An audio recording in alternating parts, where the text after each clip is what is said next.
దరిదాపుగా భారతదేశం మొత్తం తెలియని వాళ్ళు లేరు. అనేక భాషల్లో అనేక రకాలుగా. ఎందుకంటే త్రేతాయుగం అంటే త్రేతాయుగం ప్రారంభంలో వచ్చిన కథ ఇది. త్రేతాయుగం చివరిలో వచ్చింది రాముడు. త్రేతాయుగంలో మనకి హరిశ్చంద్ర మహారాజు భూమండలాన్ని గొప్పగా పాలించడం జరిగింది. ఆయనకు గురువు ఎవరు? వశిష్ఠ మహర్షి. ఆయన ఇక్ష్వాకు వంశంలోనే, అంటే రాముడు ఏ వంశంలో వచ్చిందో ఆ వంశానికి ముందు వచ్చినటువంటి వాడే మనకు హరిశ్చంద్ర మహారాజు. ఆయన గొప్పగా రాజ్యాన్ని పాలిస్తా బ్రహ్మాండంగా, ఎందుకంటే ఆయన ఆ పరిపాలనా విధానం అనేది అంత చక్కగా ఉన్నది. అలా ఉండటానికి కారణాలు ఏమిటి ఆ రోజుల్లో అంటే, గురువు యొక్క మొహతః చిన్నతనం నుంచి ఆ యొక్క 2 రకాల విద్యలు ఉంటాయి మనకి, మనందరం చెప్పుకుంటా ఉంటాం. అపర విద్య, పర విద్య. అలాగే ఆ యొక్క పర విద్యని, అంటే దాన్నే బ్రహ్మ విద్య అని కూడా మనం చెప్పుకోవచ్చు. ఆ బ్రహ్మ విద్యను కూడా మరి బ్రహ్మ ఋషి అయినటువంటి వశిష్ఠుని మహర్షి ద్వారా ఆయన చక్కగా విద్యాభ్యాసం అంతా పూర్తి చేయడం జరిగింది. ఇంకా ఎంతోమంది గురువుల ద్వారా ధనుర్విద్యాభ్యాసం అదంతా కూడా పూర్తి చేసుకొని చక్కగా పరిపాలన విధానం అంతా కూడా చేపట్టి జనులందరినీ చక్కగా ప్రేమతో పాలించడం, ఎక్కడ ఎవరికి లోపాలు లేకుండా లోటుపాటులు లేకుండా పరిపాలన ఒక పద్ధతి, ఆయన నడవడికి ఒక పద్ధతి. నడవడికి ఏమిటంటే ఆడిన మాట తప్పడు. ఒకసారి మాట ఇచ్చింది అనుకోండి, ఇంకా ఆ మాట కట్టుబడిపోతాడు.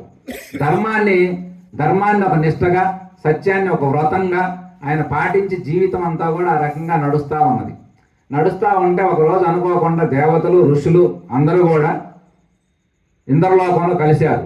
కలిసిన తర్వాత అయ్యా, ఎవరు పరిపాలనా విధానంలో కానీ, సత్యవ్రతంలో కానీ, ధర్మనిష్టలో కానీ గొప్ప వాళ్ళల్లో ఎవరు గొప్పవారు అని ఒక చర్చ జరిగింది. ఇట్లా మనం కూర్చొని చర్చలు జరిగినట్టే. చర్చలు జరిగితే ఆ చర్చల్లో వశిష్ఠ మహర్షి లేచి ఆయన అన్నాడయ్యా, మాకు మా యొక్క ఇక్ష్వాకు వంశంలో అయోధ్య నగరంలాన్ని పాలిస్తున్నటువంటి హరిశ్చంద్ర మహారాజు గొప్పవాడుగా నేను చెప్పదలుచుకున్నాను అన్నాడు. అనగానే ఏమంటే విశ్వామిత్ర మహర్షి లేచింది పైకి. విశ్వామిత్రుడు లేచి, అది ఎట్లా కుదిరిద్ది, నువ్వు అంత గొప్పవాడని ఎలా చెప్పగలవు, నువ్వు నిజంగా గొప్పవాడైతే నేను అట్లయితే ఆయన ఒకసారి పరీక్ష పెట్టి మరి తేలుస్తా ఆయన సంగతి అన్నాడు. సరే తేల్చమన్నారు. దేవతలందరూ సరే అన్నారు. ఈ హరిశ్చంద్రుడు సంబంధం లేదు, వాళ్ళు అక్కడ మాట్లాడుకోవటం ఏమిటి, ఈయన పరీక్ష పెట్టాలని వాళ్ళు నిర్ణయించుకోవటం ఏమిటి, ఆయన వచ్చి ఈయన పరీక్షలు పెట్టడం మొదలుపెట్టాడు.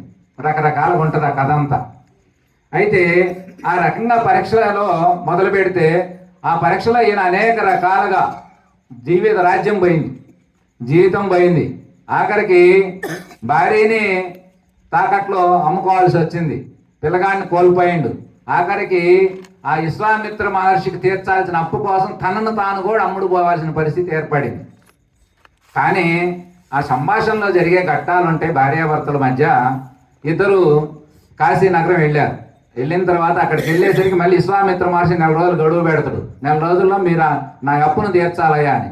ఆ 4 రోజుల అప్పు కోసం వెళ్తే ఆమె అంటది, మరి ఆయన టైం అవుతుంది వస్తున్నాడు కాబట్టి మరి ఏం చేయాలి పరిస్థితి, కాబట్టి ఏం పని ఒకరోజు చేసి తప్పు తీరేది కాదు కదా, అందుకని దీన్ని ఏం చేయాలి అంటే ఆమె అంటది, చంద్రమతి నన్ను ఎవరికో ఒకరికి అమ్ము, నేను దాసీగా వారి ఇంట్లో వారి సేవలు చేసుకుంటా, ఆ ధనం చేత నువ్వు ఆ అప్పు తీరమని చెప్పింది భార్య. ఆయన చాలా బాధపడతాడు. ఎందుకంటే ఆమె చాలా అందమైనటువంటి ఆమె, ఎంతో అద్భుతంగా అపురూపంగా సాక్కున్నటువంటి వాడు, భూమండలం మొత్తం తిరుగు లేకుండా పాలించినటువంటి వాడు, ఉన్న పలంగా కష్టాలు వచ్చి పడితే ఎలా ఉంటుంది అనే దానికి అంత క్షోభిస్తుంది మనసు. అయినా చాలాసేపు తర్జుమా పడి గత్యంతరం లేక ఆమెని అమ్మకంలో పెట్టడం, ఆమెను వేరే వాళ్ళు తీసుకెళ్ళటం, వాళ్ళ ఇంట్లో దాసీగా ఆమె పనిచేయటం అవన్నీ జరుగుతాయి. తర్వాత అప్పటికీ సాగకపోతే తనను తాను కాటి కాపరిగా అమ్ముకోవటం జరిగింది, ఒక కాటి కాపరికి. అట్లా అమ్ముకున్న తర్వాత ఆ కష్టాలన్నీ దరిదాపు మనందరికీ తెలిసి ఉంటాయి. మనకేమిటంటే కథ ముఖ్యం కాదు, కథలో నీతి ఏమిటి అనేది మనం తీసుకుంటే నీతిని మనం ఎక్కువగా అందులో ఉన్నటువంటి సారాంశం మనకు అవసరం కాబట్టి దాన్ని తీసుకుంటాం. కానీ ఆయన ఎన్ని కష్టాలు వచ్చినా, ఎన్ని ఒడిదుడుకులు వచ్చినా సత్యం మాత్రం వదలను, ఇది ప్రమాణం నాకు అని చెప్పి ఆయన జీవిత పర్యంతం సత్యాన్ని అంత నిష్టగా, వ్రతంగా, ధర్మాన్ని అంత ఆచరణపూర్వకంగా ఆచరించి ఎన్ని కష్టాలు వచ్చినా కూడా తట్టుకొని లాస్ట్కి ఆఖరికి భార్యని కూడా తాను అవసరమైతే దాన్ని ఎన్నో ఉంటాయి అందులో కష్టాలు అవన్నీ ఎన్ని వచ్చినా కూడా ఆ కష్టాలన్నింటినీ ధర్మబద్ధంగానే అంటే ఆయన కొన్ని సందర్భాల్లో చెప్పే మాట ఏమిటంటే భగవంతుడు అనేవాడు నన్ను చక్రవర్తిని చేసిండు, సుఖంగా అనుభవించా. కానీ ఈరోజు అనేక రకమైన కష్టాలు వచ్చినాయి. సుఖంగా అనుభవించడానికి పదవులు ఇచ్చినటువంటి వాడే మళ్ళీ కష్టాలను పెట్టిండు. కానీ అవి సుఖంగా అనుభవించినప్పుడు ఇవి మాత్రం కష్టమేమున్నది అని చెప్పి ఇవి కూడా భగవంతుని కార్యాలేగా అనేది ఆయన మనసులో బీజం మెయిన్. తర్వాత ఏమిటంటే సత్యం పట్ల ఆయనకు ఉన్నటువంటి అవగాహన, ఆ యొక్క జిజ్ఞాస ఆయనకి ఏది కూడా కష్టం తక్కువ అనిపిస్తుంది. ఇప్పుడు మనకి దాన్ని మనం ఏమన్నా సత్యం మాట్లాడాల్సి వచ్చింది అనుకోండి, ఏదైనా వ్యక్తిగత జీవితానికి ఇబ్బంది అయితే మనం ఏం చేస్తాం అంటే సత్యాన్ని వదిలేస్తాం. మనకు 10 రూపాయలు ఎక్కడైనా లాభం వస్తుంది, వ్యాపారంలోనో వ్యవసాయంలోనో కలిసి వస్తుంది అంటే మనం ఏం చేస్తాం, ధర్మాన్ని విడిచిపెడతాం. కానీ మహాత్ములకి దాని విలువ తెలిసినటువంటి వాళ్ళు ఆ సత్యం కోసం దేన్నైనా వదిలిపెట్టగలరు, దేన్నైనా కలుపుకోగలరు. అలా జీవించినటువంటి హరిశ్చంద్రుడు ఎందుకు అట్లా మరి ఆయనకు సత్యదర్శనం ఎట్లా అయినదంటే గురువు ద్వారా ఆయన ఏ బ్రహ్మ ఋషి అయితే ఉన్నాడో ఆయన ద్వారా యొక్క సత్యం అనేది సృష్టి రహస్యాల దగ్గర నుంచి మానవుని జీవన విలువలన్నీ కూడా ఆయన చక్కగా తెలుసుకొని జీవితంలో అన్ని రంగరించుకొని చూసే వాళ్ళకి జీవితం కష్టంగా నరకంగా ఉన్నట్టుగా ఉంటుంది. ఇప్పుడు వాస్తవానికి ఇప్పుడు మనందరం ఇక్కడ కూర్చున్నాం, ఎవరైనా బయట చూసామనుకుంటే ఏందయ్యి చలికి అలసాట్లేళ్ళకి హాయిగా అవ్వం, ఎందుకంటే వాళ్ళు సుఖంగా పడుకున్నారు కదా, ఏందంటే వీళ్ళకి అనిపిస్తుంది. కానీ ఇప్పుడు మేమే ఉన్నాం, ఏమిటంటే ఈ చలికి ఇంత దూరం రావటం, ఇక్కడ వచ్చే ఏమి మనకు లాభం ఏమి లేదుగా. కానీ ఆ ప్రకటించే మాటల్లో పొందే అనుభూతి ఆనందం ఉన్నదే, అది ఎంత దూరమైనా తీసుకుపోతా ఉన్నది. ఇంటంలో మిమ్మల్ని అందుకే తీసుకొచ్చి కూర్చోబెట్టింది. ఇలాంటి సత్యాన్ని ఎప్పుడైతే మనం దర్శించగలుగుతామో అలా చేసే దాంట్లో ఆయన సత్యం కోసం జీవితం మొత్తం కూడా దేన్నైనా వదిలిపెట్టుకోవడానికి సిద్ధపడ్డాడు. అలాగే మనం సత్యాన్ని ఇప్పుడు దాకా మనం ఎంతసేపు చెప్పుకున్నా, ఎన్ని రకాలుగా తిప్పి చెప్పినా సత్య దర్శనం అనేది కావాలి. సత్యమే ఆత్మ అయి ఉన్నది, సత్యమే పరమాత్మ అయి ఉన్నది, సత్యమే సృష్టి అంతా అయి ఉన్నది, సత్యం మీద ఈ సృష్టి అంతా ఆధారపడి నడుస్తూ ఉన్నది. ఆ యొక్క సత్యాన్ని మనం తెలుసుకోవాలంటే సత్యం మనకి మూడు రకాలుగా ఉంటుంది. సత్యము, అసత్యము, పరమార్థిక సత్యం అని మనకు 3 రకాలుగా ఉంటుంది. అంటే సత్యానికి వ్యతిరేకంగా పలకబడేదంతా అసత్యంగా మనం చెప్పవచ్చు. అలాగే సత్యానికి పరమార్థిక సత్యానికి తేడా ఏమిటి అంటే సత్యము నిజము వేరు. నిజం అనేదాన్ని మనం ఎప్పుడు వాడతాం, నిజం అనేది సత్యం అనేది ఒకటి కాదు. నిజం అంటే ఏమిటి, ఇప్పుడు కార్యక్రమం జరిగింది, ఇది నిజం, కానీ కాసేపు అయితే ఉండదు, అది సత్యం. పరమార్థిక సత్యం ఏమిటి, మనకు సూర్యుడు ఉదయం సాయంత్రం మనం మధ్యాహ్నం చూస్తాం, ఎంత ఉంటాడు, ఒక 18-20 అంగుళాల సైజులో మనకు కనపడుతుంటాడు స్వామి, అంతేగా. కానీ అసలు దాని నిజం ఏమిటి, దాంట్లో ఉన్నటువంటి పరమార్థిక సత్యం ఏమిటి అంటే భూమి కంటే 3 రెట్లు పెద్దవాడు సూర్యుడు. కానీ మనకు అలా కనపడుతుందా, కనపడ్డు. కానీ అలా చూడాలంటే దాన్ని ఆ దర్శనం చేయాలంటే మనకు తెలియాలి. అందుకని ఇట్లా అసత్యము, సత్యము, పరమార్థిక సత్యము, నిజము, ప్రతి ఒక్క పదం ఉందంటే ఆ పదానికి అర్థం ఉంటుంది. ఆ అర్థాలన్నింటినీ వెతకటం, తెలుసుకోవటం, ఆ యొక్క సత్య దర్శనం అనేది నీవు పొందే కొంది, ఆ సత్యాన్ని నువ్వు దర్శించే కొంది నీకు జీవన విధానం చాలా తేలికైంది, హాయిగా ఉంటుంది.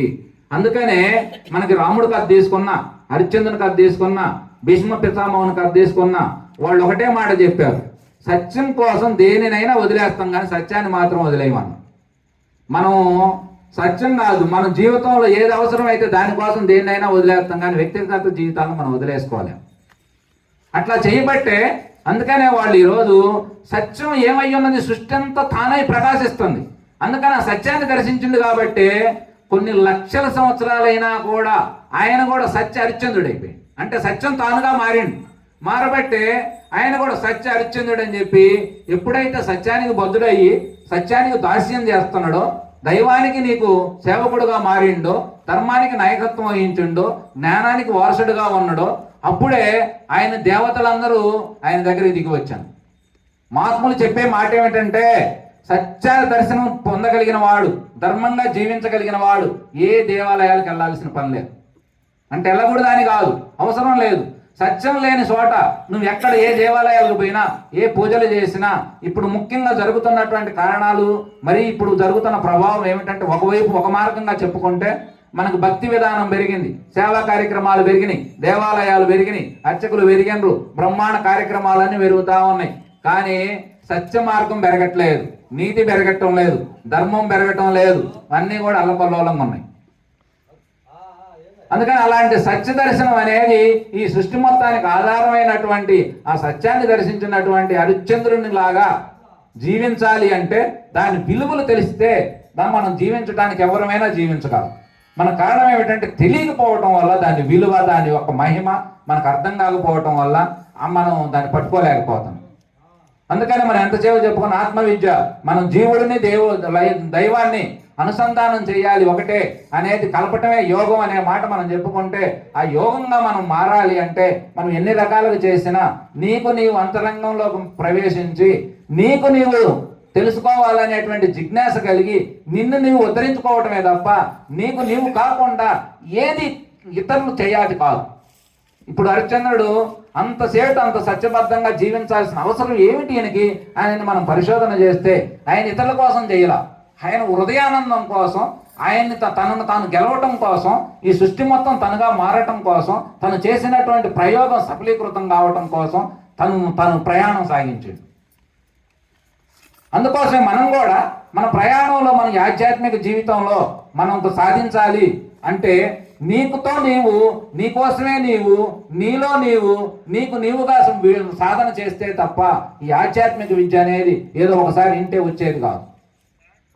మన గుడికి పోయి ఏదో కాస్త పూజా భక్తి ఇట్లాంటి కార్యక్రమాలు చేసుకుంటే ఇవన్నీ కొంత మనశ్శాంతిని ఇస్తాయి, కొంత హాయితనాన్ని ఇస్తాయి, ఇవన్నీ అనుభవిస్తాం. కానీ సత్య జ్ఞానం, ఆత్మజ్ఞానం ఇవన్నీ పొందాలంటే నీకు నీవు లోతుగా దాన్ని పరిశోధన చేస్తేనే ఆ దర్శనాన్ని నువ్వు పొందగలుగుతావే తప్ప అది ఎవరి ద్వారా కూడా అందదు అని చెప్పి మహాత్ములు కొంతమంది జిడ్డు కృష్ణమూర్తి లాంటి వాళ్ళు అయితే వాళ్ళు తత్వవేత్తలు, వాళ్ళు గొప్ప గొప్ప ప్రసంగాలు ఇచ్చినటువంటి వాడు. ఆయన చూడటానికి మనం చెప్పే గురువులందరికీ వ్యతిరేకంగా చెప్పినట్టు ఉంటుంది, కానీ ఆయన చెప్పే మాటలు ఆయనది ఒక వెరైటీగా ఉంటుంది కథంతా. ఆయన పుస్తకాలు తప్పుపట్టాది కాదు, అసలు అర్థమైనట్టే ఉంటే అర్థం కాదు. ఆయన చెప్పే మాట ఏమిటంటే ఈ పూజల ద్వారా కానీ నీవు ఆత్మను దర్శించలేవు, గురువుల ద్వారా దర్శించలేవు, దేవుడి ద్వారా దర్శించలేవు. నీవు సత్యం ఏమిటని నిన్ను నువ్వు వెతుక్కోవటంలోనే నీకు ఆ దర్శనం అవుద్ది. మరి ఈ గురువులు, ఈ దేవాలయాలు, ఈ పూజ కైంకర్యాలు ఇవన్నీ ఏమిటాయి అంటే ఇవన్నీ నీకు హెల్ప్ లైన్ బోర్డులు అంతే. శనగారపాడు రావాలి, అక్కడ రాసి ఉంటుంది బావి దగ్గర, ఇటు పోతే శనగారపాడు, అటు పోతే పెద్దగారపాడు, అటు పోతే కరాలపాడు అని బోర్డు పెడతారు. అట్లా బోర్డు ద్వారా ఈ గురువులు కానీ, ఈ దేవాలయాలు కానీ, భక్తి ఇవన్నీ కూడా నిన్ను ఒక రకమైనటువంటి సమాయత్తం చేయడానికి మాత్రమే పనికొస్తాయి అని చెప్పి ఆయన ఒక వేవులో తీసుకుపోయి, ఇట్లా ఏది చెప్పినా కూడా మనకు ఊరకనే ఏదో అద్భుతాలు జరిగిపోయేటటువంటిగా ఉండదు. అందుకు కాబట్టి మనకు ఆ సత్యాన్ని మనం దర్శించాలన్నా, ధర్మంగా జీవించాలన్నా ఇవన్నీ వాటి విలువలు ఇవన్నీ మనం తెలుసుకోవాలి. మనం అలా చేసుకుంటేనే మన జీవితాలు తరిస్తాయే తప్ప ఎవరి మీద ఆధారపడితే కాదు. ఎందుకంటే మహాత్ముల జీవితాలు మీరు పరిశోధన చేస్తే అందరూ కూడా వాళ్ళ మీద వాళ్ళే ఆధారపడ్డారు, కానీ వాళ్ళు దేని మీద ఆధారపడరా. నువ్వు ఇంకొకరి మీద ఆధారపడితే నీకు ఎప్పటికీ కూడా నువ్వు బానిస అయితే తప్ప నువ్వు స్వేచ్ఛ స్వతంత్రుడు కాలేవు. ఆధ్యాత్మిక జీవన విధానం అంటే ఏమిటో తెలుసా? మొట్టమొదటి ఉండాల్సింది స్వేచ్ఛ ఉండాలి. చెప్పాలంటే స్వేచ్ఛ ఉండాలి, వినాలంటే స్వేచ్ఛ ఉండాలి. నీతో నీకు స్వేచ్ఛగా, హాయిగా, నిర్మలమైనటువంటి హృదయం ద్వారా నీవు ఎప్పుడూ కూడా నీ మనసుని నువ్వు ఎక్కువగా, అసలు ఆధ్యాత్మిక విధానంలో ముఖ్యమైనది ఏమిటంటే మనసు దాని అంతరంగ పొరలన్నింటిని కూడా తెరిచి చూడాలి. అహం మమ లేకుండా చూడాలి. అంటే నేను అనేటువంటి అహంకారం అంటే తప్పు అయితే నిన్ను నువ్వైనా తప్పని చెప్పుకోగలిగే స్వతంత్రం నీకు ఉండాలి. ఒప్పుని నువ్వు గొప్పగా ఒప్పు అని చెప్పుకోవాలి. నిన్ను నువ్వే ఎంకరేజ్ చేసుకోవాలి, నిన్ను నీవే దండించాలి, నిన్ను నీవే ఖండించాలి, నిన్ను నీవే ద్వేషించాలి. ఎందుకంటే ఇతరుల్ని బయట ఎట్లా మనం ఆ మనిషి పనికిరాడు మనకని మనం బయట ఒక మనిషిని మనకు స్నేహితుడుగానో లేదా బంధువుగానో ఉంటే అయ్యో ఆ మనిషితో మనకు అనవసరమైన వదిలేసినట్లుగా మనలో ఉన్నటువంటి దుర్గుణాలు, సద్గుణాలు ఎంతసేపు చెప్పినా కథ అదే కదా. కొన్ని మంచి భావాలు ఉన్నాయి, కొన్ని చెడ్డ భావాలు ఉన్నాయి. చెడ్డ భావాల వల్ల మనిషి ఏమవుతుండు? దుఃఖానికి లోనవుతున్నాడు, బాధలకు లోనవుతున్నాడు, మరణాంతరం నరకానికి పోతున్నాడు. అందులో మంచి భావాల్లో ఉన్నటువంటి వాడు ఎప్పుడు సంతోషంగా ఉంటాడు, 10 మందిని సంతోష పెడుతున్నాడు, హాయిగా జీవిస్తున్నాడు, ఆనందంగా జీవిస్తున్నాడు. శరీరం వదిలిపెట్టిన తర్వాత స్వర్గానికి పోతుంది జీవని చెప్పుకుంటున్నాం. అంటే మంచి చెడు రెండూ ఉన్నాయి. ఈ రెండింటిని నీకు సాక్షిగా ఉండి నీవు చూడాలి. చూసినప్పుడే ఏ ఆలోచనలు నిన్ను ఏమి చేస్తున్నాయి. ఇవన్నీ మనకి ఎక్కడ తెలుస్తాయి? యోగంలో ఉన్న వాళ్ళకి, ధ్యానంలో ఉన్న వాళ్ళకి, తపస్సులో ఉన్న వాళ్ళకి, నిన్ను నీవు ఎప్పుడు సాక్షిగా ఉండి చూసుకునేవాడికి. సాక్షి అనేది చాలా గొప్పది. ఎందుకంటే ఆధ్యాత్మిక సత్సంగాల్లో ముఖ్యంగా మనం తెలుసుకోవాల్సింది ఏమిటంటే సాక్షి చెప్తే వినాలి. ఇప్పుడు మనం ఏమైనా తప్పులు చేస్తాం, కోర్టుకు పోతాం, కోర్టుకు పోయిన తర్వాత సాక్షిని ప్రవేశపెట్టండి అంట. సాక్షిని ప్రవేశపెట్టమంటే ఏంటి? తప్పు చేసిన ఆయన పనికిరాడు, ఒప్పు చేసిన ఆయన పనికిరాడు. కాదు, నువ్వు మధ్యవర్తిగా ఉండి చూసినటువంటి వ్యక్తిని ప్రవేశపెట్టమంటారు. అలాగే మనలో కూడా ఏం జరుగుతుందో చూడాలి. మనలో ఏం జరుగుతుంది, నీ మనసు ఏం చేస్తుంది? నీ మనసు మమకారానికి లోనవుతుంటది. నువ్వేం తప్పు చేసినా, ఏమన్నా అనకూడని మాట అన్నా, నేనేమన్నా, నేనెందుకంట, నాదేం కాదు, అమ్మాయిదే తప్పు అంటది. నీది తప్పు అని నువ్వు ఖచ్చితంగా చెప్పాలంటే నీ తప్పులు ఒప్పులు మనకు తెలియాలి. ఇలా నీ మనసు మీద పరిశోధన చేసి, అందుకే ధ్యానంలో తెలిసేది ఏమిటంటే ఇవన్నీ తెలుస్తాయి. ధ్యానంలో ఏం జరిగింది? ఇప్పుడు బయట మనం ఇక్కడ కూర్చుంటే సృష్టి అంతా ఏం జరుగుతుందో ఇక్కడ కూర్చుంటే కనపడుతుంటది. ధ్యానంలో కళ్ళు మూసుకున్నావు, కళ్ళు మూయటం అంటే ఏమిటి? 2 నేత్రాలు మూసినావు, 3వ నేత్రం తెరవబడింది. తెరవబడినప్పుడు ప్రతిదీ ఏం జరుగుతుందో చూస్తూ ఉంటాం. చూడంగా ఏమవుతుందో తెలుసా? చూసింది నీవు అవుతుంది. చూసింది ఏమిటి? చూస్తా ఉన్నది ఏమిటి? చూసేవన్నీ కూడా నీలో కలుగుతున్నటువంటి భావాలన్నీ, బయట రూపాలు ఏవి నీవు కానట్లుగా లోన ఉన్నటువంటి భావాలన్నీ రకరకాలుగా వచ్చేవి నిన్ను తాకుతా ఉంటే, వదిలిపెడతా ఉంటే, వాటన్నింటిని నువ్వు చూస్తూ ఉంటూ చూసే కొద్ది ఈ భావాలన్నీ రామకృష్ణ పరమహంస చెబుతుడు. ఉల్లిపాయ ఉంది, ఉల్లిపాయను పొరలుగా ఒలుస్తూ ఉంటాం, లాస్ట్కి ఏముంటుంది? శూన్యం ఉంటుంది, ఏముండదు ఉల్లిపాయలు. అలాగే ధ్యానంలో కూడా ఈ భావాలన్నీ ఇది నేను కాదు అని అన్నింటిని వదిలించుకుంటా ఉన్నాం అనుకోండి, లాస్ట్లో మిగిలేది ఏమిటి? ఏమీ కానీ నేను మిగిలింది. ఆ నేనే ఆత్మ, అదే నీవు. ఆ నేను నీవుగా మారినవు అనుకో, అప్పుడు అది అన్నింటికి యజమాని అవుతుంది. ఇప్పుడు మన అందరం ఏమవుతున్నాం అంటే, మన ఇంద్రియానికి లోలులం అయ్యి ఇంద్రియానికి బానిసలమైన. అదే ఆధ్యాత్మిక సాధనలో ఉత్తీర్ణత సాధించినటువంటి మహాత్ములు అందరూ, మనకి అర్చంద్రుడు లాంటి కథ తీసుకున్నా, రాముడు కథ తీసుకున్నా, మహాత్ములు ఎవరి కథ తీసుకున్నా, వాళ్ళు ఇంద్రియాలకు జైలు. అంటే తన ఇంద్రియాలన్నీ తను చెప్పినట్టింటి. మనం ఏం చేస్తామంటే మనం ఇంద్రియాలు దాస్యం చేస్తూ ఉంటాం. ఇది తినకూడదు, ఆరోగ్యం బాగలేదంటే ఏం చేద్ది? తిను బాగుంటుందని చెప్పి కొంతమంది ఇప్పుడు షుగర్ వచ్చిన వాళ్ళు, బీపీ వచ్చిన వాళ్ళు చూడండి, వాళ్ళు పాపం బాధలు తినకూడదు అంటూ, కానీ సోటగా కొద్దిగా చేస్తుంటాం. అంటే ఏమిటి? తన ఇంద్రియాలను తన అదుపులో లేవు. ఇంద్రియాలు తనను వశపరుచుకున్నాయి. తినకూడదు అంటే మరి తినకూడదు ఉండాలిగా. మరి తినమని ఒత్తిడి చేస్తుంది ఎవరు? అంటే ఈ రకంగా మనసు మీద మీరు పరిశోధన చేస్తే, అందుకే ధ్యానం చేయండి అని చెప్పేది మహాత్ములు ఏమిటంటే, ధ్యానంలో ఈ బయట ప్రపంచ నాటకం అంతా ఎలా ఉన్నదో లోపల ఒక ప్రపంచం ఉంది. ఆ ప్రపంచం నీకు దర్శనం కావాలంటే ధ్యానంలో బాగా స్పష్టంగా అవుద్ది. నువ్వు చూడంగా నీలో సాక్షి అంత పెరిగితే అది నీవుగా మారదు. అలా నీవుగా మారినప్పుడు ఏమవుద్దంటే, మారటం ధ్యానంలో నీవు ఆత్మజ్ఞానం పెరిగిందంటానికి ఉదాహరణ ఏమిటంటే, ఈ సృష్టి మొత్తంలో నామరూపాలు ఏవి కనపడకుండా శూన్యాన్ని దర్శించగలగాలి. నువ్వు ఎంతగా శూన్యాన్ని దర్శించగలిగితే అంత పరమాత్మ తత్వం నీకు అర్థం అవుతున్నట్టే లెక్క. నామరూపాలు కాదు. ఎందుకంటే రూపాన్ని చూసేవాడు మనసును చూడలేరు, మనసును చూసిన వాళ్ళు ఆత్మను దర్శించలేరు, ఆత్మను దర్శించిన వాడు మొత్తం ఆత్మగానే కనపడుతుంది. అదే ఆత్మజ్ఞానం. శూన్యాన్ని దర్శించాలి. ఉన్నది అసలు శూన్యమేగా. అందుకే మనకి ఏం చెప్తుంది వేదం, ఉపనిషత్తులు? బ్రహ్మ సత్యం జగన్ మిథ్య అన్నది. అదేమిటి అంటే ఉన్నట్ట లేనట్ట అంటే ఉండి లేకుండా ఉన్నది. అంటే ఇదంతా నిజం, భౌతిక ప్రపంచం అంతా నిజం. కానీ మరి ఉంటుందా అంటే ఉండదుగా. అందుకే బ్రహ్మ సత్యమై ఉన్నది, ఈ జగత్తేమో మిథ్య అయి ఉన్నది. అంటే ఉంటుంది కానీ ఉండదు. మళ్ళీ ఇంకొక మాట పైకి ఏం చెప్పారు? సర్వం కల్విదం బ్రహ్మ. అంటే ఇక్కడేమో విశిష్టద్వైతంగా చెప్పబడింది. ఏమని? బ్రహ్మ సత్యం జగన్ మిథ్య. అంటే అటు సగం ఇటు సగం ఉన్నది. అంటే ప్రపంచం ఉన్నదయా, కానీ అందులో దైవం ఉన్నది, ఆ దైవం సత్యమై ఉన్నది, కానీ ఈ దేహాలన్నీ మాత్రం ఈ ఉన్నట్టుగా ఉన్నాయి కానీ ఉండవు అనేది చెప్పేసింది. ఉండవు కనపడుతుంది కదా. అలాగే ఇంకొక మెట్టు పైకి పోయిన తర్వాత ఏం చెప్పింది? సర్వం కల్విదం బ్రహ్మ, అంటే అసలు ఉన్నది భగవతత్వం, దైవమే తప్ప ఇంకొకటి లేదని చెప్పింది. మాట్లాడేది, వినేది, తినేది, చూసేది, చేసేది, చెట్టు పుట్ట మొత్తం సృష్టిలో అది అద్వైతం. దాన్ని మించినది ఇంక లేదు. దాన్ని దర్శించగలిగేది మన ఋషితత్వం తప్ప ప్రపంచంలో అలా చూడగలిగిన వాళ్ళు ఎవరు లేరు అని అని చెప్పి మహాత్ములు అట్లా మనకి ఒక్కొక్క ముక్కలు ఇంత ఉంటాయేమో, ఎంత ఉంటాయి? 8 అక్షరాలే ఉండేది. ఇప్పుడు ఒక శ్లోకం ఉంది, గురు బ్రహ్మ 16 అక్షరాలే ఉంటాయి. మన భగవద్గీత ఒక్కొక్క శ్లోకానికి 16 అక్షరాలు, 32 అక్షరాలు ఉంటుంది ఒక శ్లోకం. దానికి ఒక క్రమబద్ధం. విష్ణు సహస్రనామాలు అంతే ఉంటాయి, మొత్తం 108 శ్లోకాలు × 32 అక్షరాలతో. అట్లా 8 అక్షరాలు, ఈ 100 శ్లోకాలు ఇప్పుడు మనం చెప్పుకుంది. కూడా కాదు, పావు శ్లోకాల్లోనే అంత లోతైనటువంటి అర్థం ఉంటుంది. తత్వమసి, శివోహం, సోహం, ఎంత అక్షరాలు అవన్నీ ఏం చెబుతున్నాయి? అదంతా నీవయ్యున్నావు అని చెబుతుంది ఒక ముక్కలో చెప్పాలంటే. శివోహం, ఆ శివుడు నీవయ్యున్నావు.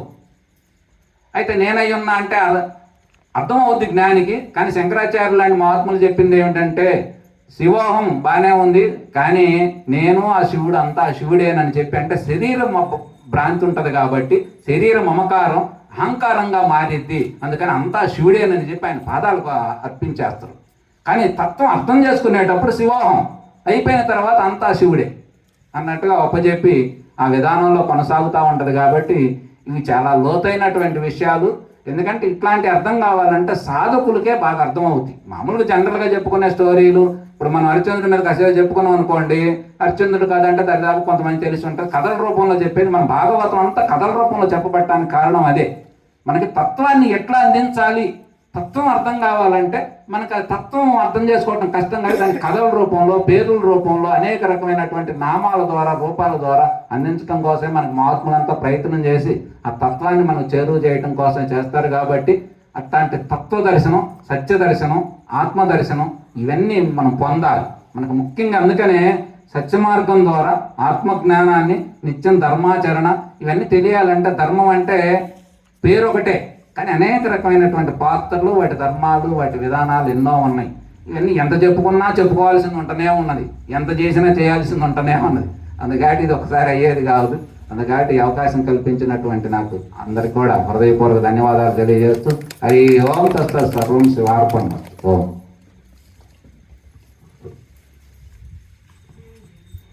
ఇప్పుడు దాకా నారాయణ స్వామి గారు ఉద్ధరేదాత్మనాత్మాన ఆత్మానం సాధయేత్, ఎవరిని వారే ఉద్ధరించుకొని ప్రయత్నం చేయాలి. ప్రయత్నం చేసేటువంటి మార్గంలో మార్గదర్శకులు అవసరం. కాబట్టి వాళ్ళు మహాత్ములు, వాళ్ళని ఆశ్రయిస్తూ వాళ్ళు చెప్పినటువంటి విధానంగా ఈ జీవన విధానాన్ని కొనసాగిస్తూ మనలో ఉన్నటువంటి దైవత్వాన్ని తెలుసుకోవడమే మెయిన్ పాయింట్. నీవు నేనే భేదం ఉంటుంది, ఆ భేదం తొలగితే బ్రహ్మం. నీవు వేరు, నేను వేరు, ఈ భేదం తొలగితే బ్రహ్మం. నీవే నేల